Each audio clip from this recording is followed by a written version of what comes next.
Hello, sports fans, and welcome to Season 1, Episode 5 of Jacked Up and Being Frank. I'm Jack Ablanowitz, and I'm joined by my co-host, Frank Aranio, and my special guest, Jacob Nesapor. The sports world is in full swing as the first two games of the Yankees vs. Dodgers World Series are in the books. As the NBA season is also underway, with the Knicks still standing at 1-1, and Week 8 of the NFL is still in progress. We will spend a little bit of the show tying a bow on the Mets' terrific 2024 season later in the show. But we are going to start with the World Series featuring two of the classic franchises. On the East Coast and on the West Coast, the New York Yankees and the Los Angeles Dodgers. The Yankees suffered a heartbreaking walk-off loss courtesy of Freddie Freeman in Game 1 and a very disappointing two games overall in LA. However, there is much concern for the Dodgers regarding the injury to Shohei Ohtani. Jacob, since you are most invested in the World Series as a diehard Yankees fan, kick us off with your opening thoughts on the first two games of the Fall Classic. Well, guys, I got to tell you, I'm a little bit worried about my Yankees here. Game one, that's a game the Yankees had won. And I think you want to look at it more as the Dodgers lose or the Dodgers win. The Yankees losing a game rather than the Dodgers winning it because, like I said, you had that game one, and the question, it was a very questionable decision for Aaron Boone to go in there and bring in Nestor Cortez over Tim Hill. Because look at the stats. Tim Hill pitching to an under 2 ERA through the whole postseason ever since the Yankees acquired him. I mean, pitching great under 3 ERA since the deadline. And you look at Cortez, he hasn't pitched since September 18th. So I get it. I get the move, or I get walking Freeman. Walking Betts, which we'll get to. But I don't understand bringing in Cortez over Hill, who's been pitching the ball so well, and Cortez, who hasn't pitched in such a long time. Now, when it comes to pitching to Freddie Freeman, I mean, it's Freddie Freeman and Mookie Betts. Make your pick.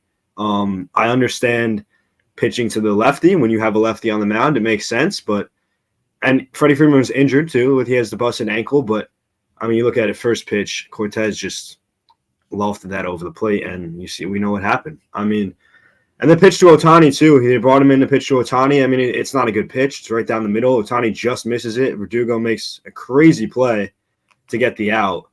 I don't see the vision of Aaron Boone deciding to bring in Nestor Cortez there over Tim Hill. Fast forward to game two, the Yankees, I mean, that was just embarrassing. Left so many runners on base, had one hit through 8 innings. I mean, just not a good performance at all.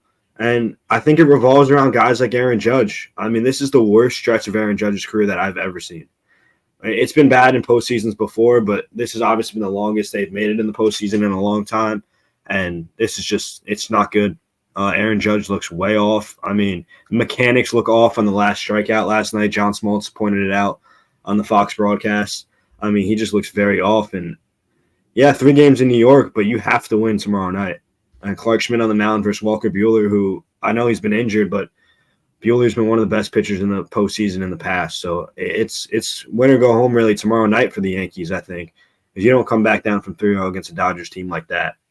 And yeah, I mean, I'm like I said, I'm not feeling good about it, but crazier things have happened. So hopefully get the win tomorrow and build some momentum. I mean, it gets to a point of somebody said, I was watching a video where somebody said, why would you ever pitch to Soto? Why would you do that? Like, the Yankees lineup has shown you, why do you pitch to Soto? Like, what's the point of doing it nowadays with Judge backing him up? And just that's like, it's so important to have a backup hitter right now in the series, and just the Yankees don't have that. So why would you pitch to Soto? I think that's Dave Roberts might be like, hey, why not just let Judge hit? We're gonna pitch. We're not gonna pitch to Soto. Why would we give him a pitch to hit?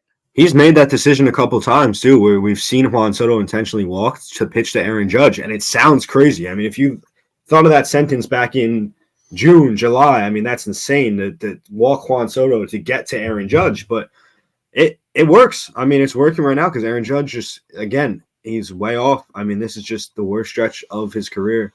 And maybe if you're Aaron Boone, you look at changing the lineup a little bit. It's been a lot of talk about it amongst Yankees fans. Giancarlo Stanton is red hot, one of the hottest stretches of his career. Maybe you switch Judge and Stanton around a little bit. Put Stanton behind Soto so there is some protection to pitch to Juan Soto. Yeah, I think that would be a good switch. But you look at the you look at the lineups, the Dodgers lineup and the Yankees lineup. it's a different type of vibe because when you look at the Dodgers, you can't really pitch to anybody. So you're gonna have to pitch to somebody. But then you look at the Yankees in the bottom of their order, it looks like, it doesn't look that good compared to the Dodgers. And you see sometimes where you could just like intentionally walk somebody on the Yankees, where you can't really do that with the Dodgers. And then you end up throwing a pitch down the middle to Max Muncy or Freddie Freeman, and you're like, okay, wow, we can't pitch to anybody at Right. this I point. mean, like I said with game one, I mean, make your pick. It's either Mookie Betts or it's Freddie Freeman. Boone decided to go after the lefty. It makes sense with the lefty on the mound. But again, it's Freddie Freeman. But on the other side is Mookie Betts. So really, perfect point from you there, Jack. I mean, there's really those top three guys in that order, even top four. Teoscar Hernandez is an incredible postseason hitter. You just gotta do what you gotta do, and pitch to the guys, and hopefully, you make some pitches and get around them. I mean, it's just the Yankees don't have those guys stepping up like the Dodgers do right now. The Dodgers have these guys like Tommy Edman, Max Muncy stepping up for them, where the Yankees are just not getting production where they should be compared to the Dodgers. I think that's just the biggest thing for me right now is that the Dodgers are getting production where the Yankees just aren't. Right. I want to look at Austin Wells. I mean, in the postseason, he's hitting about 100. The regular season, he was batting fourth for most of the year. In that stretch where they took over the 1 seed, they took over the Orioles in the division, was Austin Wells batting fourth and batting cleanup and really being a key part of that team. And now you look at him in the playoffs, we have him batting eighth, ninth because he's not hitting. And again, we see from Boone last night. I mean, you pinch hit Jose Trevino with the bases loaded there in the bottom of the ninth. I mean, that's how much Austin Wells has lost the trust there in that situation. Coming into the series, I thought pretty even matchup. I mean, maybe the Dodgers are slightly better. I thought the Dodgers would win the series. I said it's 7. I'm like, it's going to be a classic series. It'll probably live up to the hype. I'll have home field advantage as the determining factor. If the Yankees had home field, I'd pick them to win the series. But the Dodgers are better. They're a better team. Their lineup is deeper. It's definitely better. The Yankees have no chance if Judge doesn't get going. He needs to get going. The Dodgers bullpen is better than the Yankees bullpen. The bullpen was pitching very well, and then they had games 3 and 4 against Cleveland.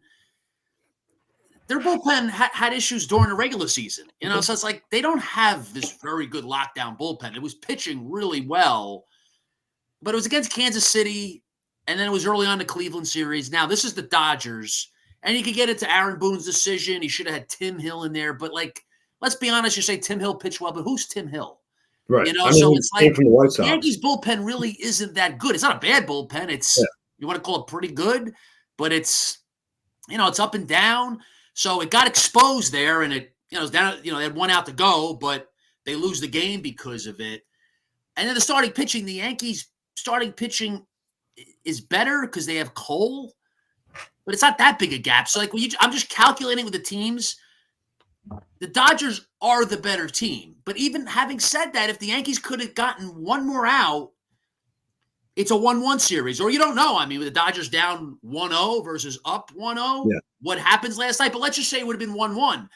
If it's 1-1, you're thinking totally differently about the series. So I don't want to count the Yankees out down 2-0, but it has a feel that because the Dodgers survived game 1 with that massive classic, instant classic game and grand slam, and they survived it. They won the Cole game, and the Cole pitched really well. Another thing to get into, they take him out too early.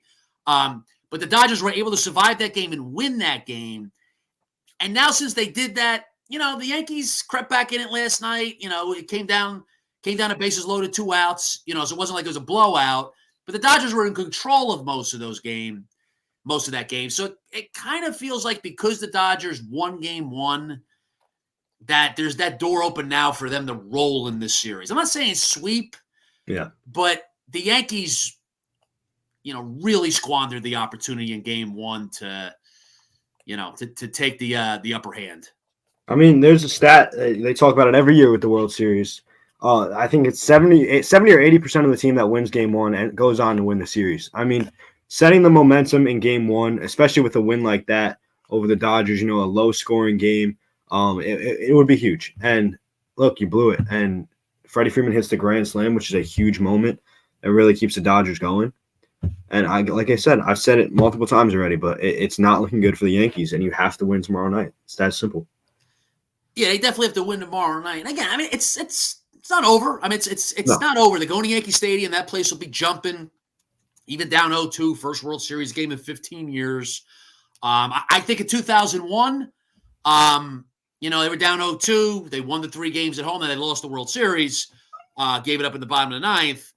But I was thinking of that, last night. I'm like, well, they were down 0-2. And I know it's 23 years ago, but just from historical reference, Yankees go home now. So I wouldn't rule out them, playing well at home and winning 3 games, but it's going to be really tough. Again, it's on one hand, they were 1 out away, and this really could be a different series if they just got that out, but they didn't get that out because of a flaw in their team, because of a flaw in a component of their team, in their roster. So it's like you needed to get that one more out. So you can't just say, we should have won the game. So it exposed a flaw that they have, and then you can say a terrible decision, which I think it was definitely a bad decision. I mean, you're bringing a starting pitcher in, relief in that spot, who hasn't pitched in 37 days, who's been injured. Like, it just doesn't make sense. Like you said, like, you bring Tim Hill into the game, but again, like, who is Tim Hill? Like, Tim Hill could have given up that grand slam. He could have. You say, well, there's less of a chance if he comes in because he's a reliever and he's been pitching well. But again, game one did expose a flaw that the Yankees have. And I'm kind of retracting my thoughts that I had before the series, that it really isn't even, it's not this huge gap between the teams, but now seeing them both on the field playing one another, I know they played in the regular season, but this is a totally different stage. The Dodgers are actually the better team. Yeah. Yeah. I mean, go ahead, Jack. I think the biggest thing for this series, going back to the Bronx, I think is Aaron Judge. Can Aaron Judge get going? And I think this is like kind of the worst team to get going on and the worst stage to get going, to find yourself. You're playing guys like Blake Trinan. You're playing guys like Alex Vesia, who are the best of their craft, and you're trying to get going. And you saw that Fox at bat where he didn't look like, he looked lost. And that's just what's going to happen when you play those tough relief pitchers and you're trying to find yourself. It just isn't a good balance. So he's going to have to find a way. And it's going to be pretty hard with facing players like Blake Trinan, and you're going to have to find your way. But I think you got to trust Aaron Judge to do it. It's just going to be very hard. I mean, Trinan's a great example there because, look, he had his off night last night. That's not going to happen again. Blake Trinan is one of the best relievers in all of the MLB. He was off last night. I mean, that bottom of the 9th, Yankees had a very good opportunity to either come back or win that game. Could you argue the Dodgers almost had a Dodger postseason moment? Because Yamamoto was cruising. And I know it's modern baseball and this is what they do. But as soon as they took him out, I'm like, this guy is just dealing. Yeah. And the Dodgers have done this before. Now, this is later in the game than other times when they've taken starting pitchers out, like Rich Hill in 2017, a few other examples. But I feel like the Dodgers survived something last night. And I know that's what they do, and they have a very good bullpen, but they held on by a thread. Their bullpen almost gave that thing up. And I know it's almost, but let me ask you this. Like, it didn't happen last night, but do you have some hope that somewhere in this series, the Dodgers have that Dodger moment where they overanalyze things and they make a decision, particularly pitching-wise, I'm really talking about that, where it cost them. It cost them a game, and it changes the series. Because it almost did last night. I mean, as a Yankee fan, I have to hope that they have that situation. I mean, it's still Dave Roberts. It's the same guy making the same decisions. And I don't know. I mean, they almost did it last night, which is also they get that, but they walked away with the win, which is at this point in the season, that's all that matters. But I don't know. Like I haven't paid attention to every show today, but like, is that? I mean, you guys are much more in tune to the social media world than I am. Like, is that anything that was talked about, or is it because the Dodgers won, it's not really being talked about? Because they really did hang on to that game by a thread, and they had control of the game, and then they take Yamamoto out, and then Yankees, they creep back in it. bases loaded, 2 outs in the ninth. Trevino got a good pitch to hit. He did.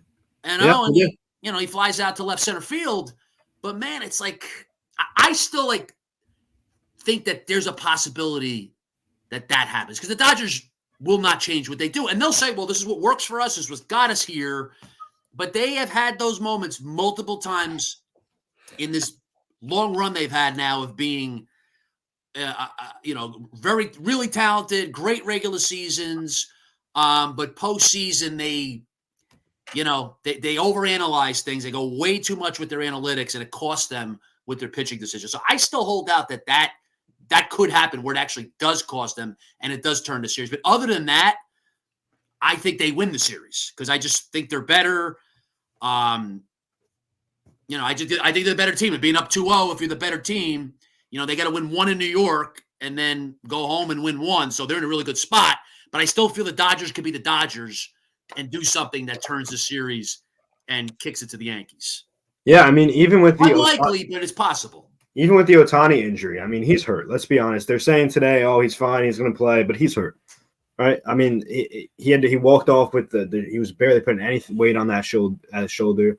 It was being carried for him. He's hurt, right? He's just a DH, right? But again, I think maybe the Dodger moment doesn't come from the pitching side. Maybe it comes from the Ohtani side of letting him play injured. I don't know exactly why I think this, but I think it'll be more the pitching thing, that some decision they make that costs them a game, because I know you can't minimize Ohtani, but the Dodgers lineup is loaded. Yeah. And I know if he's hurt, it definitely changes their lineup. It hurts them significantly. But I feel being up 2-0, they got to win 2 out of 5. I look at it, you got to win one game in New York, get it to Los Angeles, you win one game in Los Angeles. Yep. So again, you can't minimize the Ohtani injury. But I think we do have to see it on the field tomorrow night. Like, how hurt is he? Like, I think he's significantly hurt. Like, he's going to give it a go. It's tough. He wants to play in a World Series. But I'm with you, Jacob. I definitely is a significant injury. It's going to affect him. I don't know. For some reason, I can't really quantify it. I'm more concerned about the Dodgers making some bonehead pitching decision than I am about Ohtani. Maybe that's, totally wrong of me to think that way, but that's just where I'm at. I mean, it's just the past. I mean, we've seen the Dodgers do it so many times, and I get it. I mean, I know what you're saying, but again, they avoided that moment last night. They took Trinan out. I can't remember who was it Vesia they brought in? Alex Vesia, I think. One pitch to Trevino, game over. And Jose Trevino in that spot. I mean, we could have different ideas about that, but I don't think you can swing first pitch there. I mean, those guys were working counts, working at bats to get on. Pitch to hit. I mean, that was a pitch to hit. Yeah, it was. Because you don't want to go down. You're down 0-1, then you're getting nasty breaking balls. You're done. Yeah. So I don't have a problem with that. I don't think you just take for the sake of taking. Yeah. I mean, I see both sides, but I think just the way the inning was going, the Yankees were working counts, getting on base slowly. I don't know. I think it depends. But when I don't remember every at bat offhand, but you could be working counts. But what was the first pitch? If you're taking a pitch to hit on the first pitch, then I think that's wrong. But if it was you took a ball, obviously you want to take a ball. But if you take a strike that's not a pitch to hit, okay, you took a strike that's not a pitch to hit. But he got a pitch to hit there. And again, he goes down 0-1.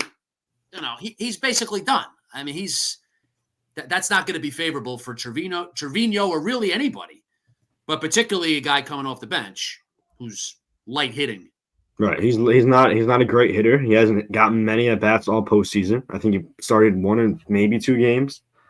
But I mean, if you're Boone, I get it. Again, I get it because Austin Wells isn't hitting, and Austin Wells never hits lefties well.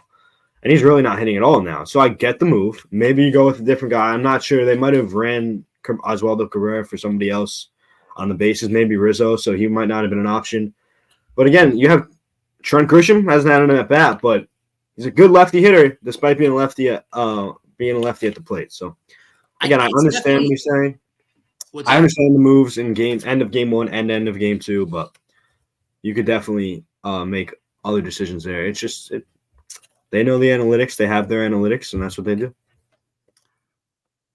It's not time for this because the World Series is still going on. But I was thinking this weekend, and I'm thinking it now.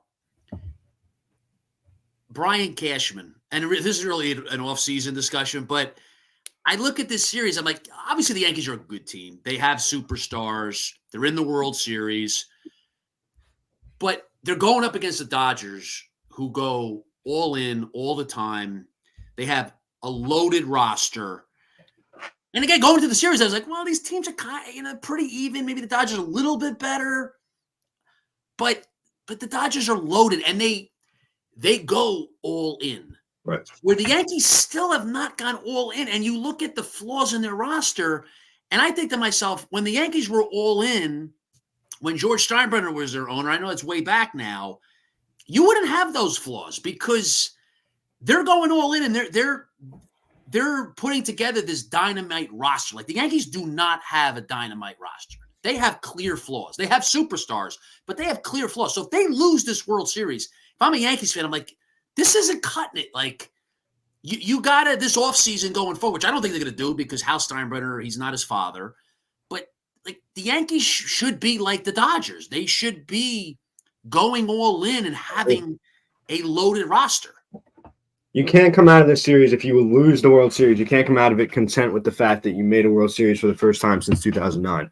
Because you're the New York Yankees, right? That's what you're supposed to do. You're supposed to make the World Series, and you're supposed to win it. So I agree with you 100% that there needs to be a change here, not personnel-wise, but I mean, I can't think of the word, but when it comes to, like you said, being all in like the Dodgers, you know what I mean? Go out there, re-sign Soto. Do what you need to do to re-sign Soto. I'm talking most of all as a fan. I'm not a Yankees fan, but like as a fan, I want my teams to be all in. You know, so Absolutely. I'm a Red Sox fan. I'm you know how I feel about them, beyond frustrated, but it's like I'm not even frustrated anymore because it's just like you expect them not to be all in. You know, it is what it is with them at this point. You know, but as a fan, you want to know that your organization from the top down is all in. And if you're a Yankees fan, I mean, to me, like if I was a Yankees fan, the guy that I'd be most pissed off at right now is Brian Cashman. And I would, the series is not over. It's not. But I'd be like, our team is in this spot because of you, because you know, actually I take it back. I'm sorry. Hal Steinbrenner. Yeah. Hal Steinbrenner, number one. I'm wrong. Take it back. And Brian Cashman, the way he does, you know, the way he operates. But no. Hal Steinbrenner's the guy I mean. From the top down. It's just, you know, they're not all in, you know, and if they were, then I just think they wouldn't have the glaring flaws that they have. Doesn't mean they beat this Dodgers team because the Dodgers are loaded, but you'd have two teams that are just fully loaded going at each other. Right. I think being all in. I messed that up by saying Cashman. It's Steinbrenner. I think being all in gives you a better way. Like as a fan, it gives you a way to root for the team. Like gives you a way to feel about the season. And if you're gonna have a GM that kind of, you know, doesn't go all in but does, and it's just this weird thing, you don't really know what to do as a fan. So I think if this Yankees team or if any team that wants to go all in, you've got to go all in because then it makes the fans want to root for something, want to root for your product. Because for now, Jack, it's kind of weird to say. It's like they are in the World Series, but the Yankees are a whole different thing. I mean, their expectation literally every year is to win the World Series. They used to have an owner who was way too much, and he did things that were crazy. But what was great about him was his expectation. It was winning the World Series, and he came in, turned around the organization. They won World Series quickly out of the gate, got to them. You know, then they had a tough period, but then they came back, built a dynasty. The Yankees are a different thing than any organization in sports. I think. I don't think there's any other organization like it where it's literally win the World Series or bust every single year. And you know what though? That's what it should be for the New York Yankees. I mean, that's their history. That's their organization. Now, realistically, you're not going to win it every year. But again, starting with Hal, and then I think also the way Cashman does things, because he is too cautious and, you know, some of the stuff there. But it's just not enough. You know, and I haven't said that. They could still come back and win this series, but they should be in a better spot with their roster going up against the Dodgers. I agree. And look at last offseason. I mean, you go out there, you make the big trade for Soto, you trade some of your key guys in the farm, but then you stop at that. I mean, you got Verdugo before that, but then you stop at that. Sign a couple relievers, but the bullpen was the biggest problem, I think, going into that last offseason. After missing the playoffs. Yes, Soto obviously made the offense 10 times better. But the biggest problem was the starting pitching and the bullpen. And they didn't do nothing in the bullpen. So instead of being this in-between team of not doing much or going all in, don't be that team that's in between. Go all in and be the New York Yankees. Be what your father left behind if you're Hal Steinberg. I want to can I cross sports with this? I want to cross sports. So we don't have that commandment on this show, I don't think. We haven't made our commandment yet. So I'm going to say, you look at those teams, I'm going to bring up my New York Knicks. When they go in all in, when they throw 6-round picks to get Mikal Bridges, you're going all in. When you go sign OG Anunoby to a big contract, you're going all in. When you go get yourself one of the best shooting big of all time, you're going all in. So I feel like that thing of going all in as a fan, you feel that. You know what to expect for the season. As a Knicks fan, I know what to expect for the season because you went all in. And some teams don't really do that. Yeah, and I think for different organizations, going all in means something different because it does come down to resources. The Yankees have incredible resources. The Dodgers have incredible resources. The Boston Red Sox have incredible resources. That's why it's a joke what their ownership has done in recent years. It's the Yankees go more in than the Red Sox do. Now you get the Mets. The Mets have incredible resources, and they have an owner now who's smart and is going all in. So, again, the Yankees are in the World Series, and it's not over. But I just can't help but watch a series and think, what if the Yankees really went all in and addressed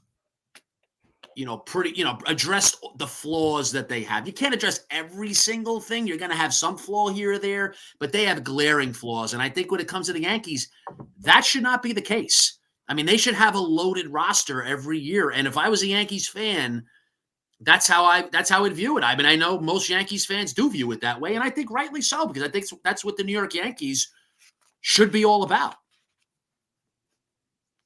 I agree. So, anything else on the World Series you want to? I don't know. You want to go into a prediction? Jacob, let me ask you this: do you have confidence you're going to win Game 3 tomorrow night? And if so, why? If not, why not?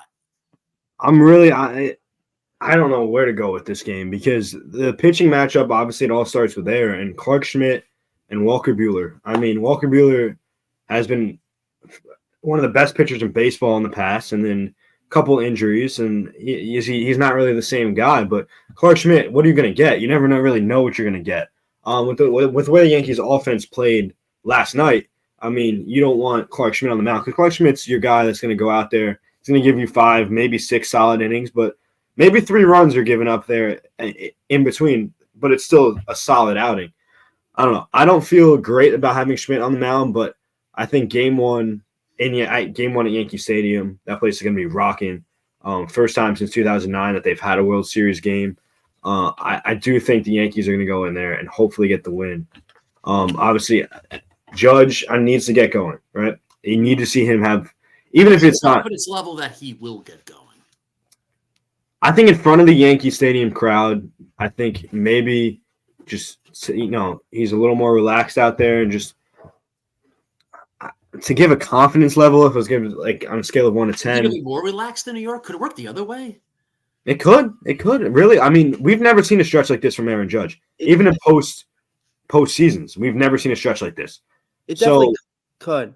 Yeah, definitely could, because when you see the Pete Alonso breakout for the Mets, he was all on the road. So that it could be this different thing. But yeah, I get what you're saying. When I compare to the Pete Alonso breakout, he hit the 3-run home run in Milwaukee. So you're playing on the road, but it could be different for different players.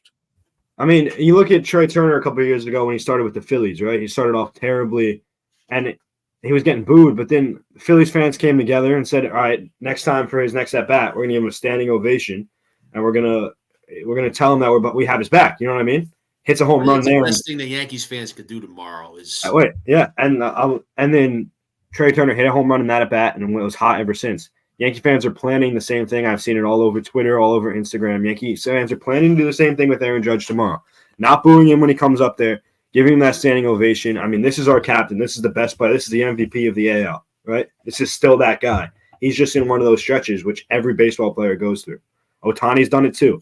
I'm sure Babe Ruth went through stretches like this. I thought after Judge hit the home run off of Class A to right field, that would get him going. That was such a big home run. And they lost the game, but if they had won that game, that home run would have gotten more attention. Stanton followed up with a home run that went back to back. But that was an impressive home run. That's off of Class A, who's arguably the best closer in baseball, who I know, really had trouble in the postseason. But that was a very impressive home run. And hitting it to right field like that, it was a laser. I thought, okay, Judge is going to get it going now. And then it just hasn't happened. So I think that's what he has to do tomorrow night. I mean, think the other way. I mean, you got that short porch at Yankee Stadium. I mean, just have the approach that way because it really looks like he's pulling off the ball and it's mental. I don't know. Like, he might figure it out, but he might not. The pressure mounts. Like, you just don't know what's going on inside his head right now. I wouldn't be surprised if he gets it going, but I also wouldn't be surprised. Kind of a cop-out answer, but I wouldn't be surprised either way. I think that home run, those back-to-back home runs, kind of is what the Yankees try to build. So not just the home runs, but I think having Judge come up there, hit a bomb, and then having Stanton come back there and another bomb. So just showing that these two guys, that's why I'm like really still have belief in the Yankees because of that stuff. The Yankees have this firework type of team where they can do some stuff if you like in a time, like in a short amount of time. This team has power hitters. This team could do a lot in the playoffs. And we talk about home runs in the playoffs and how important they are. So this team. That's why that's why I still am not 100% off on this team, is because of that they still have those two fireworks in Stanton and Soto and also Judge. Could the Yankees win the World Series if Soto and Stanton keep carrying them? So it's not Judge, because you would have thought it's Soto and Judge, but it was Soto and Judge in the regular season. But say Stanton keeps doing what he's doing, Soto keeps doing what he's doing, Judge doesn't get it going. Is it possible they come back and win this series if those two guys just keep doing what they're doing, performing on this elite level on the big stage? I think so, but I think you need to switch Aaron Judge and Giancarlo Stanton in the lineup because the Dodgers will continue to not pitch to Soto if they know Judge is coming up right behind him. But if you move Stanton in that spot, that protects Juan Soto. He's going to get some pitches to hit, especially with the way that Stanton has played. I don't know, maybe shift Judge even lower. I don't know. Chisholm's been heating up a little bit. Does that hurt Judge further mentally? Like, how does Aaron Judge handle that? I mean, if we look at Aaron Judge, mentally he's been strong his whole career. So, but then again, the thing being dropped in the order in the World Series, that's tough. I don't know. I mean, it makes sense. Yeah, what you're saying based on performance, but then if you do that, how does he handle that? Does that further mess with him mentally? I don't know. He's a mentally strong guy. He definitely is. He's tough, mentally tough, physically tough. But you could be mentally tough and something like that being dropped in the order when you're the star that Aaron Judge is, being dropped in the World Series. That's tough even for a mentally tough person to deal with. I'm gonna disagree with that. That I don't think they could make a run if Soto and Stanton are going off because of the way this team is built, and also that you've talked about their flaws, and I think it still shows up even if Stanton and Soto are going off, because you look at the other team they're playing, and 1 through 9, this team you can't really pitch to, so it just still shows the flaws of the Yankees, even if Soto and Stanton are hitting, which gives me the reason why Judge is my X factor coming this series, and maybe somebody else who shows up, because you cannot just rely on those two players going down the World Series against the Los Angeles Dodgers. I mean, look at Torres. Glaber's hitting 300. He's got a couple homers. Volpe's hitting around 320. So you have some guys, some contact guys that are hitting well. It's just about getting that lineup going as one fluid lineup rather than just having guys here and there that are having good postseasons.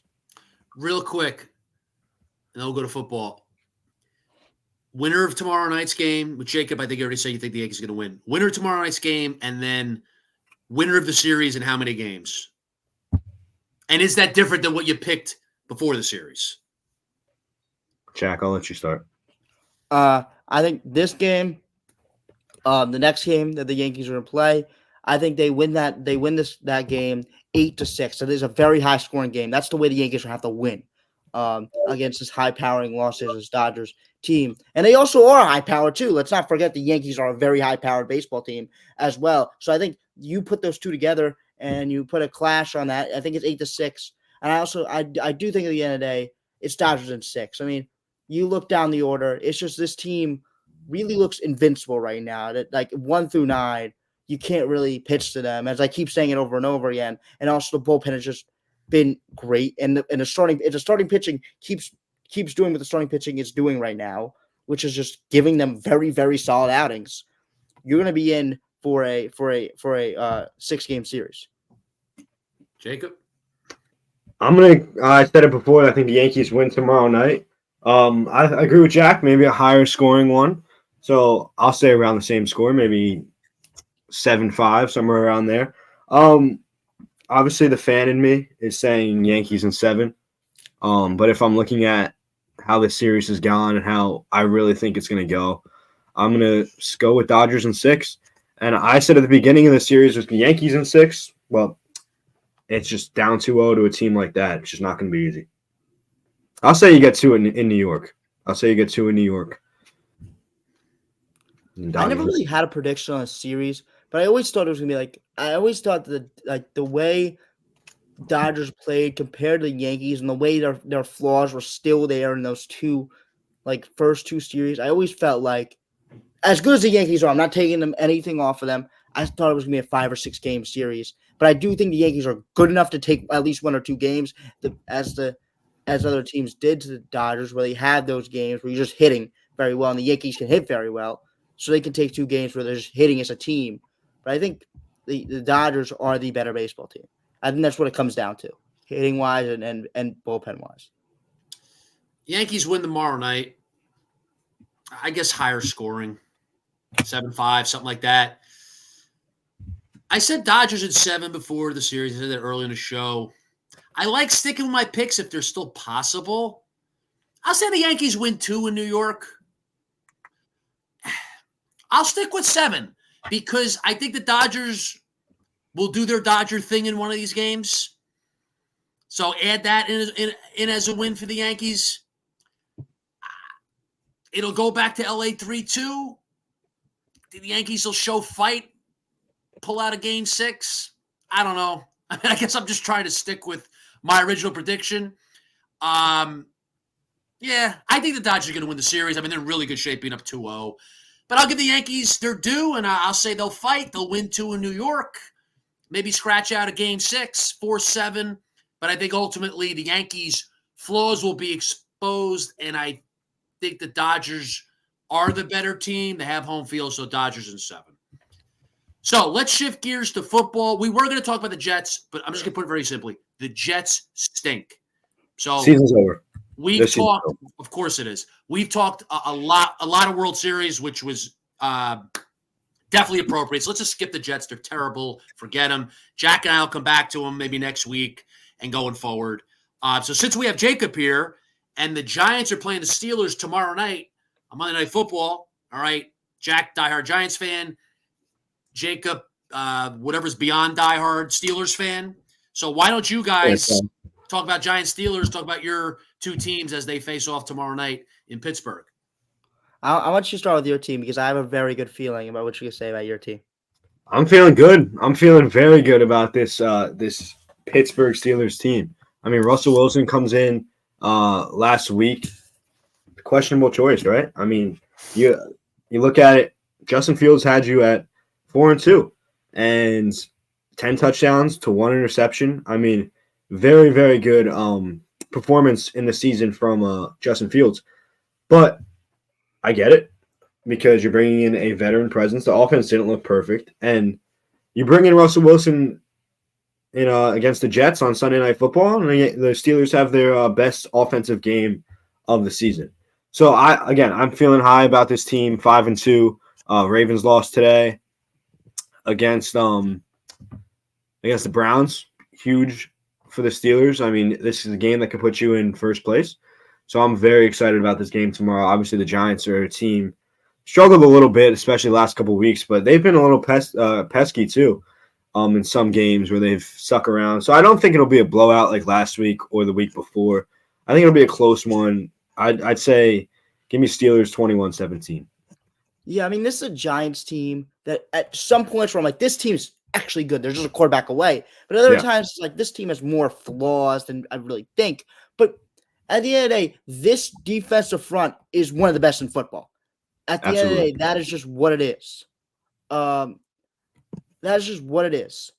This defensive line with Dexter Lawrence, Brian Burns, everybody has just been great. Like just great, just wrecking offensive lines for their teams. But I do think that the offensive line has came back to what it is last year, and I think it does hurt that Andrew Thomas is out for the rest of the season. One of the best offensive linemen in football. You have him out for the rest of the season, which really does stink. But it comes back to the point of you need time to find your receivers.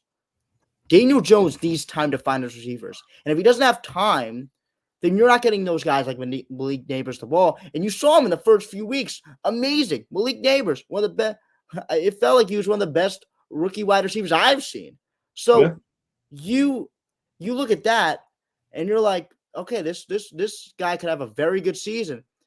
But then you lose your line. You don't have time to throw. The guy says he's open at his press conference, but you can't really see that he's open because the defenders right in his face every single time Daniel Jones tries to drop back. It's an issue right now. It was an issue for the run game because the run game is not good. Where you have Tyrone Tracy, Devin Singletary. Singletary has good first few weeks, and you look at the timing of the Andrew Thomas injury to now. It kind of coincides with the Malik Neighbors lack in production. It's just this guy on the offensive line is so huge for this team, and not having him and trying to put the pieces together, the Giants just haven't been good in that in their tenure. Yeah, I mean, I agree, and you don't have to tell me about offensive lines because the Steelers don't have a great one either. So that's again part of the reason I say I think it'll be a closer one. I think it'll be one of those gritty games where you're gonna have to run the football. And you're just going to have to grind it out until somebody comes out on top. And I think it'll be the Steelers. Obviously, I think Mike Tomlin will coach circles around Dable, as Mr. Rennie liked to say last week about the Jets. And, I think just looking at this, I think the Steelers will come out on top. Again, I do think it's going to be a defensive game, though, because both defensive lines have an advantage here because both offensive lines are very weak. And obviously you talked about the Giants having one of the best front four in football. Steelers might have the best front four in football on defense. Looking at Highsmith, who's just coming back from injury. Keanu Benton, the rookie or the second-year player, had a great rookie season last year. Cam Hayward, the veteran presence, and obviously T.J. Watt, the multi-time defensive player of the year. Should have been in it last year too, but we won't talk about that. I think it's going to be a very defensive game. The difference between the Steelers defense and the Giants defense is the secondary. Straight up, it's a secondary. And the Giants just have a bad secondary. And it's just, I feel like going into the season, Joe Shane and Brian Dable are let's just pray this defense can get to the quarterback because God knows if we don't get to this quarterback, the ball's going up. And Deontay Banks can't really jump up with the likes of DK Metcalf, CeeDee Lamb. So you're going to have to really figure out how to get the secondary better. I mean, I guess you bring in Adoree Jackson again, but it's just this secondary isn't really that good. So you're having to hope that you can get to the quarterback. And, I think just going in the offseason or going into the draft, trying to get that secondary better. But I mean, I think that's what I say about there's more flaws than just the quarterback. It's the secondary. I mean, you see it every single week. Teams just can throw on that. Yeah, and speaking on secondary, I think the Steelers secondary this year is the reason why this defense looks the best that it's looked. Even as great as it's been, is the reason that it looks the best it's looked in years. Because the Steelers did that. I mean, they went out there. Omar Khan went out there. He signed guys that were going to help that team. Deshaun Elliott looks like one of the best strong safeties on all of football. Joey Porter Jr. and He's really good. Dante Jackson look great. Beanie Bishop, I mean, I didn't even know who that was, unsigned, picked off Aaron Rodgers twice last week. So I love the secondary. And look at the linebackers, too. I mean, Patrick Queen stole him from the Ravens. Can't believe they let that happen. And Peyton Wilson, who we got in the third round, I mean, looks like an absolute animal alongside Patrick Queen. So I love this Steelers defense. I really do. I think it's the best it's been in years. Guys, real quick off topic. Did you see the Hail Mary in the I Washington? did. That's what I just saw that. right now. Yeah. Wow. Yeah. I didn't want to. We were talking about baseball. I didn't want to stop talking. Wow. I just saw that on NBC. I'm telling you, I said it the other day. The Washington Commanders 5-year Super Bowl window is now open. I mean, it's open. I'm excited about this team. I love them. That's devastating for Chicago, man. It is. Wow. Continue on Giants Steelers. Yeah, go ahead, Jeff. I just do think the Giants are building you can see the makings of a very good defense. It's just there's some holes you have to fill up, but I think you see like every single week you see the makings of a great defense. But then you have games against the Eagles, which think about it. It wasn't really that bad of a loss because you go and you see them beat Cincy by a lot, but you look at those some games where it's like the defense, but then you're seeing that the Giants are just building somewhere. They aren't perfect, like you can see the Steelers. No, they aren't perfect either, but like they're better, and you could see teams like the Steelers, see other teams that just are ahead of them. So I think the Giants are not perfect, but they're definitely building something on the defensive end. You could see it every single week with the front four of Burns, and Lawrence, and just all those guys rushing the QB. Yeah, I agree. I keep saying it, but I think it's just going to be one of those gritty Monday Night Football games. Not going to be high scoring. Be one of those Steelers games. And yeah, I mean, it's going to be the team. I think the team that runs the football though is going to come out on top, and the Giants have not done that well. Correct me if I'm wrong, Jack. But Najee Harris is great. I mean, this is probably the best start to the season that he's had in his time with the Steelers. So I do think the Steelers come out on top. All right, guys. So let's go back to baseball. New York Mets. So it was a week ago they were eliminated in the NLCS, lost in 6 games to the Dodgers. Just to put a bow tie in the Mets season, terrific season after a terrible start the first 2 months. They had the best record in baseball the last 4 months of the regular season, going a great postseason run. So, Jack, we'll start with you as a diehard Mets fan.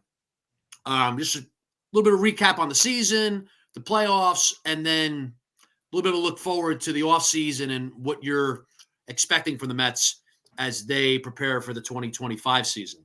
It was definitely a full 180. And you could see one of the biggest things when building an actual team is accountability in the locker room. It looked like when the Mets were at their worst, I couldn't stop hearing about accountability. This team has no accountability. But once they get this team meeting going, and once they find that leader in Francisco Lindor leading that team, they kind of fill the pieces around him. So I feel like one of those, as we would say, one of those key components in a championship winning team is accountability and a leader. And Mets did not have that in the first few months of the regular season. The Mets just didn't have that. And I think point blank period also didn't have the hitting and just talent wise, but you just see the leadership just didn't have that at all. But I think on the field, you have good guys. David Stearns knows where he's going out there and signing Jose Iglesias, going out there and trusting the development of Mark Vientos, and just letting Lindor just lead this team, and just trusting that, not trading Pete Alonso at the deadline, hoping that the Mets can make this long run. And I feel like always Steve Cohen always felt that this team was going to be good enough to make a push. This version of the Mets team was always going to be good enough making a push, and he never made those big moves. Joe Shane never made those big moves. Not Joe Shane, David Stearns, wrong team. Never made those big moves to go out and get your players. But they felt like in-house what was there was good enough to make a run, and it showed. What is good in house is good enough to get you to the second round, but you've got to build on that, and that's what Davis Stern's going to do in the offseason. He's going to try to build on that. But I think knowing that what's in house is very good gives you comfort and to make moves. Yeah, I mean, I agree with everything Jack said there. And just, I mean, as a Yankee fan, I want to give all props to the Mets. I mean, phenomenal season. Great job. Obviously couldn't get it done. Had to throw that in there. They were in a tougher league.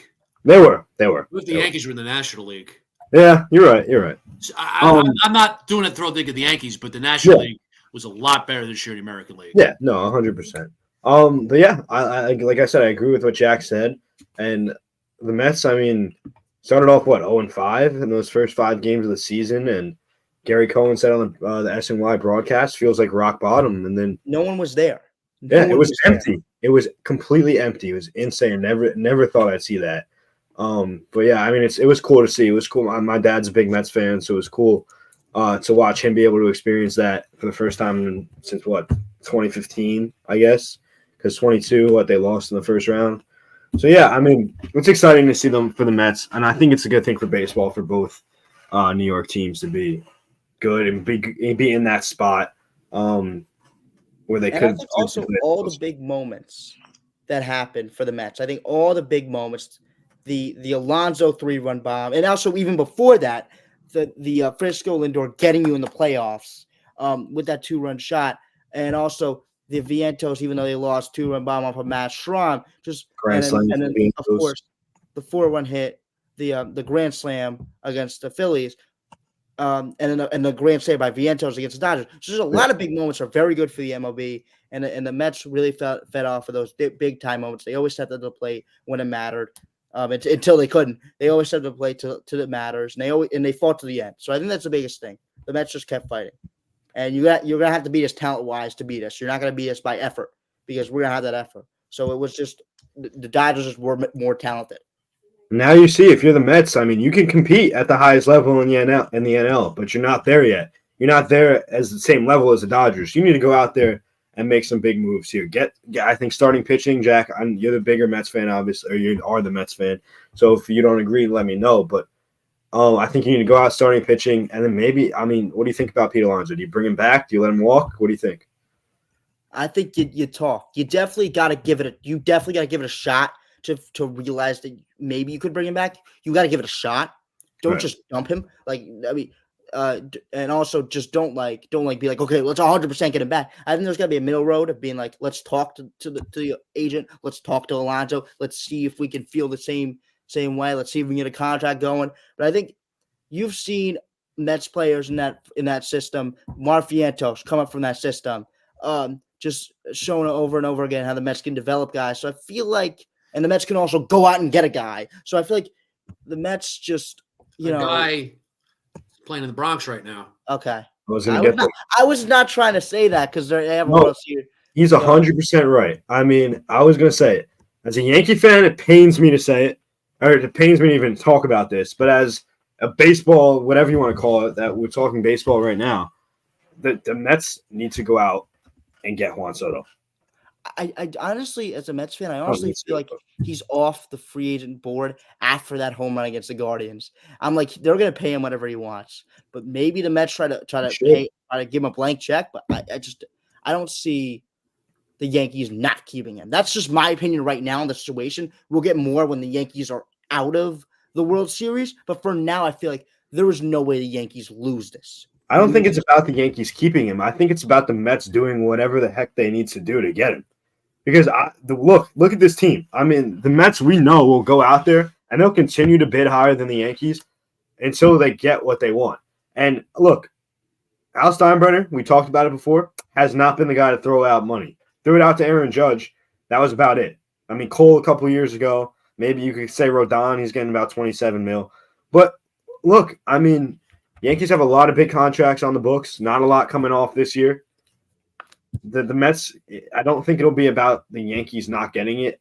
If you look at Soto, I don't know the kind of guy that he is. He's been here for a year. I don't know if he'll go after wanting all the money, or I don't know if he'll go after, staying in New York, where he obviously, I think, Staying in New enjoys. York. Well, staying in New York is staying in New York, staying in the Bronx, where obviously he's enjoyed his time. I think he's staying in New York. I He's don't staying think in he's New York. going anywhere He's else. staying in He's New York. staying in New York. I don't think he's a guy that cares anything about being a Yankee. Even if he says it, I don't buy it. And I'm not trying to condemn him because I don't think a lot of guys these days care about that sort of thing. I think it's a shame, not just for the Yankees, but just, playing for a classic franchise. I mean, the Yankees are the most storied franchise in baseball history, that's for sure. But I don't think many guys care about that anymore. I think guys used to be something that was important to a lot of guys, but it's just not these days. So I don't think Soto cares a lick about being a Yankee. I think it's going to be whoever gives him the biggest bag, as you will, as the kids say these days. I think it's going to be the Mets. I think Juan Soto is going to go to the Mets. I think Steve Cohen, seeing how he operates, I can't get inside his mind, but I think he's going to say, go get that guy. Not even go get him. Like, I'm going to go get him. Like, I'm going to give you this. Here it is. I'm going to blow you out of the water. Come be a New York Met. And I think it's going to happen. And I think that means that Pete Alonso's out because I think they're going to invest a ton in Juan Soto. But I think Steve Cohen is saying, like, that's the guy to get. Soto's 26 years old. It feels like he's been in MLB forever. He's played in his second World Series already. And I don't think the Yankees would normally lose a guy like this, but they don't spend like they used to. Like you said, they have a lot of money in the books. And now there's the New York Mets with Steve Cohen. I just making this prediction that Juan Soto is going to be in the New York Mets. And as a result of that, Pete Alonso's not going to be back with the New York Mets. I also think that where the Mets need to improve is also relief pitching. So as we talk about Juan Soto, I also think that also the Mets relief pitching, honestly, just the relief pitching. That's I think pretty much almost every team every year. I mean, relievers are so volatile. I mean, you're right, Jack. Like, they need a couple relievers. But to me, like, you go in the offseason, every team's thinking that. Now, some teams, their bullpens are shambles. They have terrible bullpens. But relievers are year to year. It's, you got to build the bullpen pretty much year to year. So that's something that, they'll have to figure out, put those pieces together. But for them, it's getting a big-time starting pitcher. And I think it's making a huge splash. Go get Juan Soto. He's there. He's already in New York City. Make it happen. I think that's what you bring up. Do the Mets have this true ace? I think yes and no, because you see Manaea and you see the guys. Manaea's you can have a what? People got to slow down with Manaea. I don't get like no. I don't mean an ace. I don't mean an ace. I mean like you. No, I was gonna say like you can see a team that has 5 good, very good pitcher. But I think you also bring up a good point of getting that ace. But I don't know where the Mets find that. But I think if you can't find that, you don't go crazy over it. I think you go into the next season having 5 good pitchers. You feel fine about it. But I honestly think, yes, if you say you get an ace and it's available, you definitely go after one. But I think with the Mets' resources, they should get that ace. Yeah. They have the resource to get that ace. That's why, to me, the Mets' approach should be all costs, get Juan Soto. He changes the franchise. He's that guy. Go get him. And then go get an ace. And you know what? That means Pete Alonso's not a Met anymore. I mean, look, he's a homegrown guy. I get the sentiment of it, but sometimes you got to go against your emotions, against your sentiments, let someone walk, to change your franchise. Had a great year, but like really change the franchise. Now the Mets, are this, they just go to a whole new level. They were good, but now it's time to go to that next level. Yeah, I think other teams, you could see other teams like teams who have smaller markets have these type of seasons, and then they have those type of seasons. Like, okay, this team's good. Let's let our players grow. But when you get to bigger markets like the Yankees, Mets, Phillies, and Dodgers, you're like, we got to really move. Like, we got to move, and we got to move off of this, and we got to get better. And I think for the Mets, it's getting better this offseason. As great of a season this is, you're going to see a different roster out there. It's not because this team was bad. It's because you've got to get better, and that's how the league moves. That's how every league moves. You have to get better, and that's what the Mets are going to try to do this offseason. Well, I think now the Mets can accelerate their timeline. It doesn't have to be, 2026. I mean, they just went to Game 6 of the NLCS. So now that timeline's accelerated, And now it's like, hey, let's strike when the iron's hot. Now, even now, if you don't get Soto, he stays with the Yankees. I don't think he's going anywhere else. But if he stays, then okay, Pete Alonso's back in the mix. Maybe he does come back. Maybe you do sign him. But they have the resources. They have an owner now who wants to go all in to win. So like now's the time. Strike when the iron's hot. I really think you just go after Juan Soto, get him, persuade him to be a Met, give him every dollar he wants, and then get that ace. Whether it's signing a free agent, making a trade, like they need an ace. They don't have one. Don't go with this. Oh, we got 5 good starting pitchers. You need an ace. You want to be an elite team. You got to go get an ace, and they have the resources to do that. They have the resources now to be a dynamite team and a dynamite organization. There's no time like now. The Mets don't have to wait anymore. It's the time is now. Yeah, I agree, and I have the Yankees books pulled up here just as an example, So they're paying Judge $40 million next year, Stanton's $32, Cole's $36. I mean, look, they're paying DJ LeMahieu, who's a bunch of garbage, $15 million. I mean, like, and Soto's making 31 this year. So, yeah, I did too. So they're making Soto's making 31 this year. So they're paying good money for him this year. But what's Soto going to get? Are we talking 50 million, maybe less? I mean, 45 to 50. Mm-hmm. Could it be more? I don't see it. Could it be $50 million a year? I think he could. He's 26 years old. He's played in 2 World Series. He's had he has a 900 career OPS. I mean, this guy is a phenomenal baseball player, and I can't see the Yankees having that much money. Having that much money on the books. I can't see it. Not Hal Steinbrenner. I mean, you're paying Marcus. That's why I think he's going to the Mets, because I think the Mets, with Steve Cohen, are going to go that route of saying, let's get him. Yeah. I mean, the Yankees. Even outside of him being a Yankee currently, I think that adds to it. It's like, okay, let's poach him from the Yankees, but throw that out of the equation. Just go get Juan Soto. Make him a New York Met. Steve Cohen's the owner. He's got the money. He is all in. So I think there's a good chance that move happens. How much money are the Yankees going to spend? I don't know, maybe fan pressure, like so much pressure on Steinbrenner, but man, I feel like this is going to be a time where the Yankees, they get outbid. Like there's only so far they're going to go, and then Cohen's just going to come in and throw a bag at them. Yankees are paying Marcus Stroman $18.5 and DJ LeMahieu $15 to not be on the postseason roster. That is $33.5 million. That's basically dead money at this point for the playoffs, because neither of them are on the rosters. Neither of them are injured. Can you see them adding $50 million to that? I think it's I don't know. I mean, unless the fan pressure, the media pressure is so much that Steinbrenner's like, I got to do it. I don't know, man. I do. I really think that Juan Soto's going to be a New York Met. It's like, I just think it just lines up that way. You break down the factors like we have. I think it points towards him being a Met.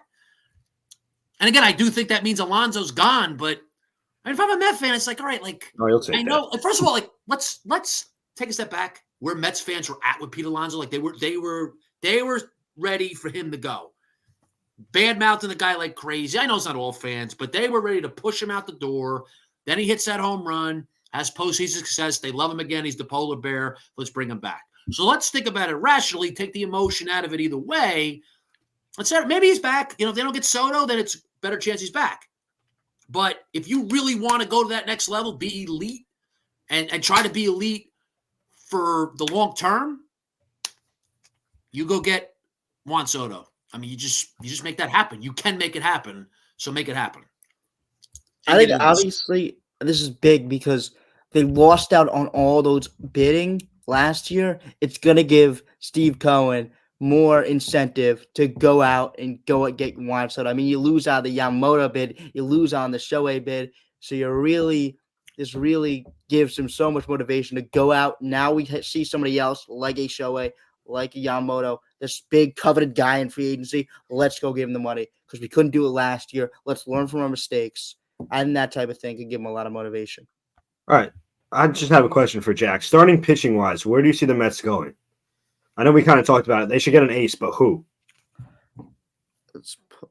I mean, I have it up here. So Corbin Burns. I mean, you got Blake Snell, Max Fried, Flaherty from the Dodgers, which could be a little bit of a cheaper option, and Eovaldi. That's the top 5 listed on NBC's Is website. there somebody that could be available via the trade market? I don't know offhand. Like Shane Bieber from the Guardians coming off an injury, but I mean Bieber. I don't want a guy coming off an injury. You don't. I get you right. Yeah, but he's the real deal when he's right. And I think it can be cheap. Yeah, I think that conversation for another day. We could go into breaking down the free agents and possible trade routes, but I just think the bottom line is they got to go get an ace. They don't have one. Hopefully, Sang is healthy next year. Maybe he becomes an ace. I don't know, but I don't think you could bank on him being their ace. Nice, a free ace, and they're going to make a big splash. Go get Soto. So, I mean, look, a lot of optimism with the Mets. We'll see the offseason. It's going to be really interesting. The Mets offseason, baseball season, offseason overall. We're not there yet because we still have the World Series. So let's shift gears again. Let's go to New York Knicks. They're 1-1. Rough opening night in Boston. Really good home opener against Indiana. So, Jack, why don't you kick it off and share your thoughts on the first couple games for the New York Knicks in this 24 or 25 season? Really rough opening. I mean, it cannot be any more rough than that. I mean, the Celtics made every single shot they took. It felt like it was just a lot of just defensive chemistry. I think we look at it and it's like, okay, chemistry with new team. Can Jalen Brunson hit Karl Towns with this type of pass? It's not just about that. It's about how can you talk defensively? Is defense chemistry that important? I think it is very important. You're gonna have to know where does OG like to be? Where does Mikal like to be defensively? And those wings are going to have to feel each other out defensively. And they're going to have to learn how to play with each other on the defensive end. And you could see a little bit of it. It was just like a lot of just the Celtics just getting in that holes in the defense. It was just a bunch of holes in that defense. And you could see just the Celtics just annihilating them by just running that screen and roll. It was just simple. And the Knicks just couldn't get over that screen and roll. And the Knicks were just playing this drop coverage where the center was just all the way in the paint, and you trusted your wings to get over that screen. And there was a lot of just how does Mikal like to get over a screen? How do we guard this? How do we rotate? There's a lot of just rotating mistakes. But I think you flip the switch and you go to game 2 where the rotating is so much better. And I feel like just you're going to have to get like with Thibodeau, you're going to have to build this type of thing where you learn how to rotate around what Thibodeau wants to do. And defensively, Thibodeau's a wizard. I think he's honestly one of the best defensive coaches I've ever seen. Like the way he could defend. So you have to learn that system, which is going to be very hard to learn. When you have that good of a coach, it can be a very hard system to learn. And I see Mikal and OG get better in those games. It is a very good progress. It's not going to be a chemistry thing overnight, but I think you're going to see it game by game. The Knicks get slowly better on the offense and on the defense. Jack, are you concerned about what happened opening night? Or do you say, it's just opening night, it's early in the season, not going to make a big deal about it? I mean, is there something there? I mean, they got the Celtics first game, chance to, show that they've caught up to the Celtics a bit. Where is your level of concern with what happened on opening night? It's the concern. I think it's more of the concern about Mikal Bridges' jump shot. You give 6th-round picks for the guy, which we said earlier when I talked about a team going all in. You go all in on a guy, and he just forgets how to shoot. It's like this thing, and then he just like his hitch is back in his shot. It's just like all this stuff, and he just tries to tweak his shot when he's already shooting above average from 3. It's just this thing where it's a weird phenomenon that the Knicks are dealing with right now with Mikal Bridges' jump shot. It got better in game 2. I think a lot of stuff got better in game 2. But I think the first game, it was really – I thought this first game, I thought I penciled it as a Knicks loss. I really penciled that game in as a Knicks loss. I really did. But I didn't think the Knicks were going to get blown out like they did. They got run out of the gym, basically. Every shot the Celtics took were in. And it's not because they just hit the shots on a day. The Knicks left them wide open, most of them. Maybe they could have missed some, obviously. Like the Indiana Pacers did in game 2. They kind of missed some open shots. Maybe the Celtics could have done that. you look at it, every shot basically was uncontested. So it's like, okay, I get it. Okay, the Celtics made every single shot. Well, is that more of a what do you- problem of defensive scheme, or is that a problem of personnel? So is it possible the Knicks got worse defensively because of the personnel moves they made? I think it's just first game together. It's just jitters, man. It's hard, and they were going after Carlton Towns defensively. They were going after him. They were attacking him. Yeah, so that's why I'm asking that question. The Knicks made these moves. They're supposed to help them on the offensive side of the ball, but could their offseason moves backfire because it's made them a worse defensive team? I said they played 2 games, but wasn't that a concern before the season started? Then opening night, they give up 29 3-pointers against Boston, tying an NBA record. I don't want to. I don't want to, exaggerate what happened opening night or magnify it, make it a bigger deal than it is. But just trying to give a critical, take a critical lens at critical eye where the Knicks are at right now. Like, I don't know, like what is your level of concern in terms of the Knicks defense? I think the defense, the concern I have, it's always going to be let's wait till January for the defense. You know why we wait till January? Because the guy who's one of the best, I think, rim protectors in the league and West defensive rebounders in the league and offensive rebounders in the league is going to come back, and Mitchell Robinson. I think that's why you got to wait till January for this defense. I think obviously this defense will be good enough right now with the wings. You obviously have OG Anunoby, Mikal Bridges, but I feel like the Knicks' real potential defensively is going to come January, February, March, where you bring back Mitchell Robinson, where you can slide Mitchell Robinson to the 5, you can slide Cat to the 4, you can have Bridges at the 2, you can have OG at the 3, and you can have Jalen Brunson at the 1. So I feel like that's what the Knicks' potential is defensively. But for now, it's going to be let's get away with this game. Let's try to get our wings going. Let's try to hide Cat defensively. Let's make sure he doesn't, let's make sure he can get some blocks maybe. But let's see if he isn't that big of an issue. But for now, it's going to be let's wait till January. Let's wait till Mitch gets fully healthy, and let's see what the Knicks could do with Mitch fully healthy at the center spot. Yeah, I mean, again, my concern from opening night is how they played, yes, but here's another part of it. Even if the Knicks got better with their personnel changes, which I'm going to grant that they did overall, but did the Celtics get better?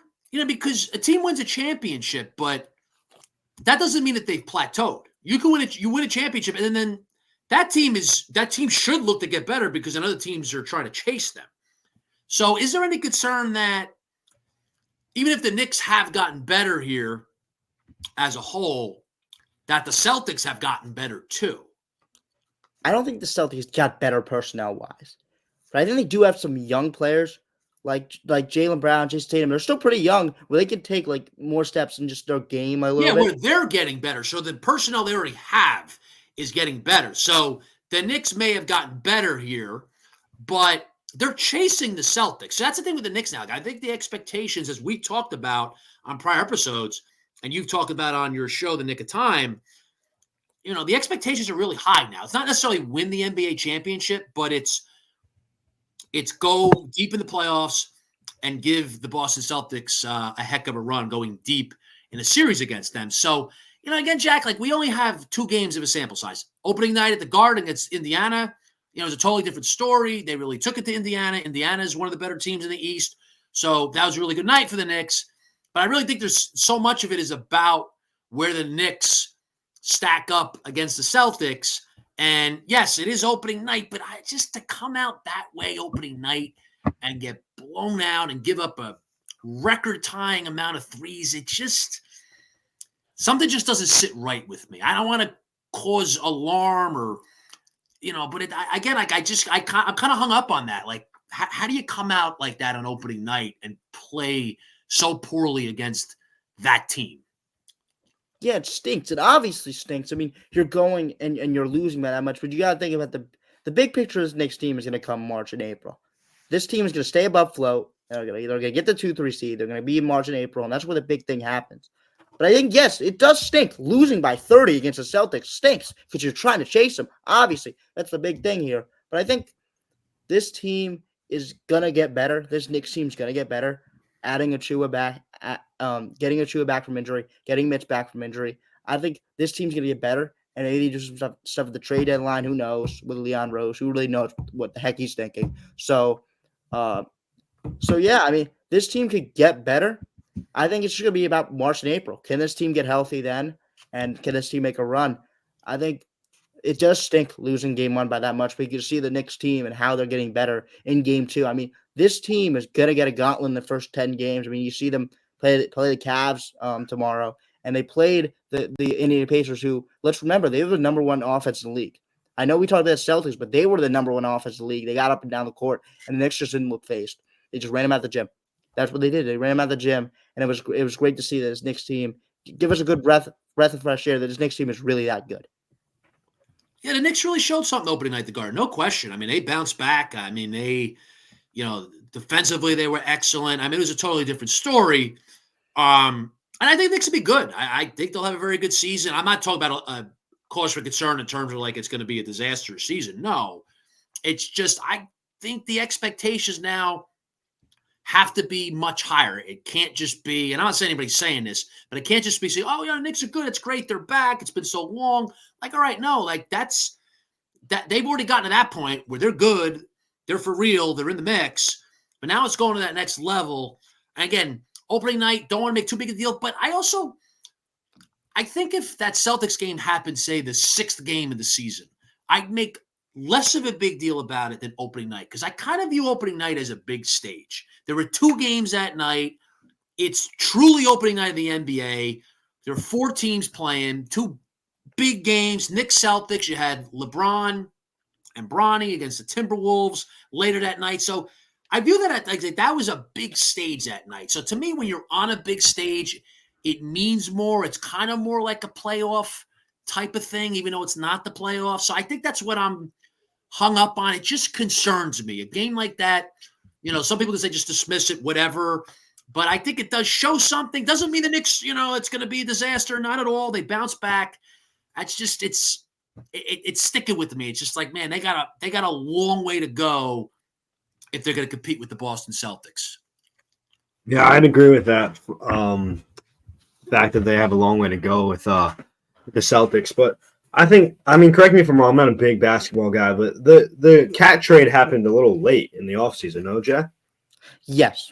Yeah. So it takes a little bit of time for a team to gel, especially getting a guy with the star power like Karl Anthony Towns. So I think this Knicks team will be just fine. And like you said, like we all noticed. I mean, obviously versus Indiana was much better product on the court.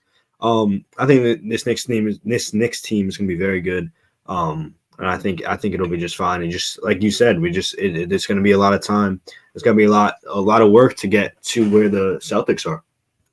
But again, last year I don't think they win that series versus Celtics. But you're fully healthy, or not fully healthy, but at all healthy, because that Knicks team was very injured in the playoffs last season.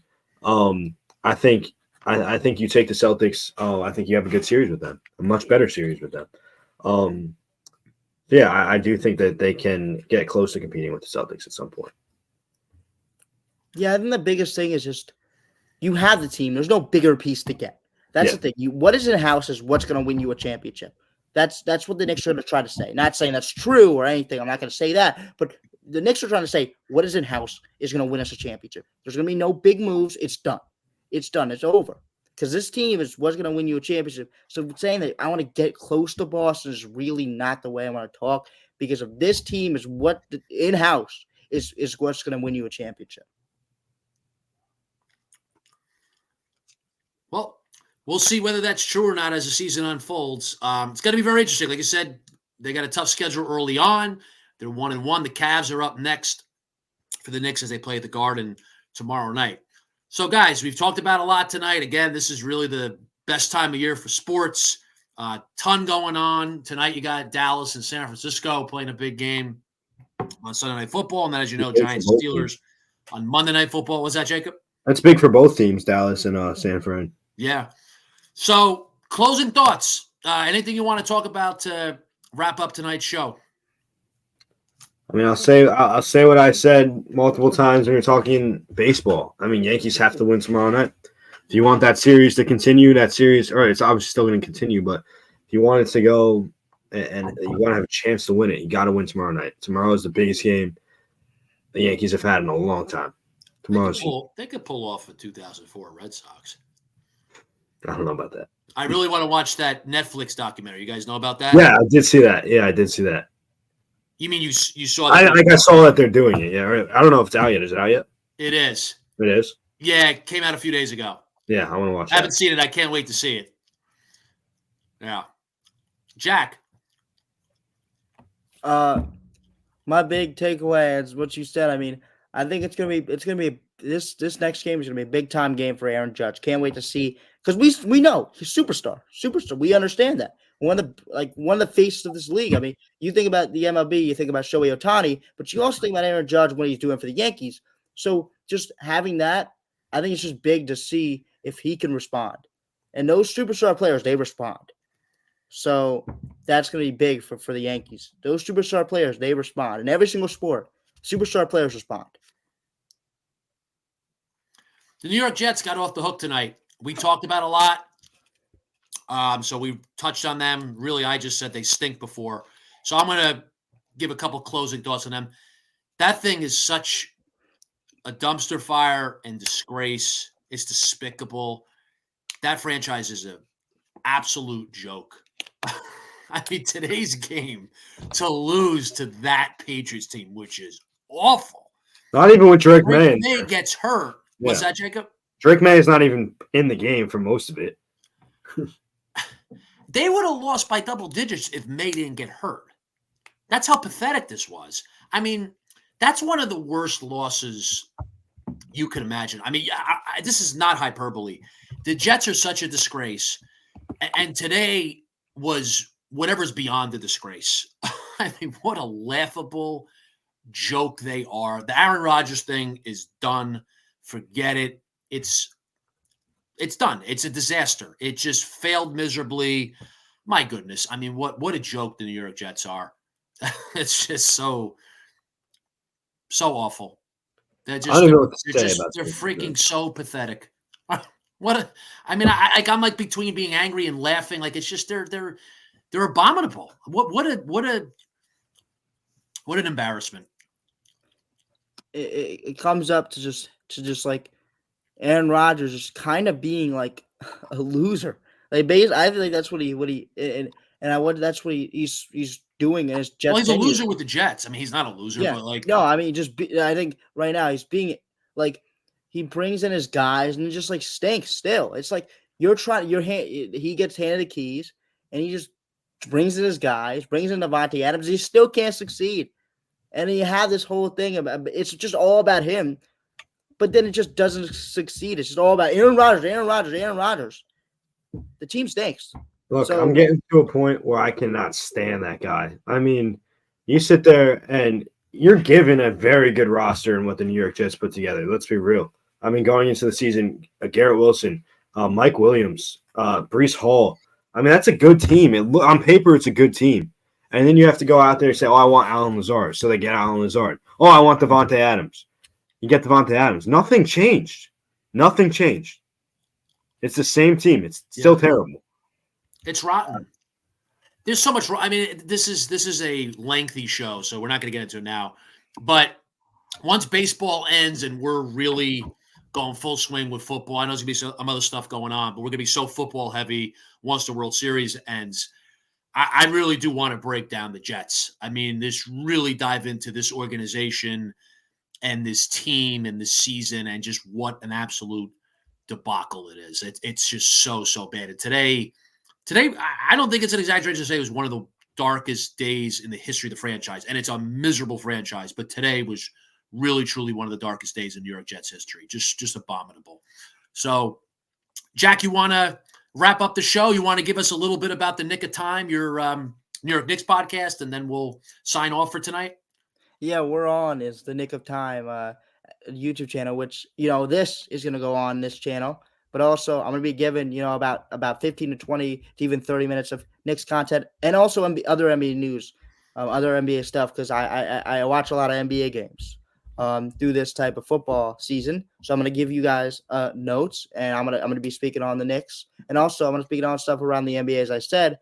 So it's gonna be a very fun time. It's just 15 to 20 minutes, just me every single week giving you an update on the NBA. If you guys don't really want to stay up for all the NBA games and watch the 2 hours and 3 minutes of all those commercials and stuff, you just want to listen to me talk about it. It's a good 20 to 30 minute show of just me going down a line of all the stuff, and just so you feel like that you knew every single thing that happened that week, even though you didn't watch all the games. Jacob, thanks so much for joining us tonight. A lot of fun to Thank have you you. on the show. We got to do it again soon. Yeah, absolutely. I'd love to join you guys to break down the Jets whenever you're doing that. I'd love to be here for that. Yeah, once the World Series is over, it'll be heavy football and do a full breakdown of New York Jets. Thank you for having me. Had a great time. All right, everyone. Thank you so much for joining us, and we'll be back next week for another episode of Jacked Up and Being Frank.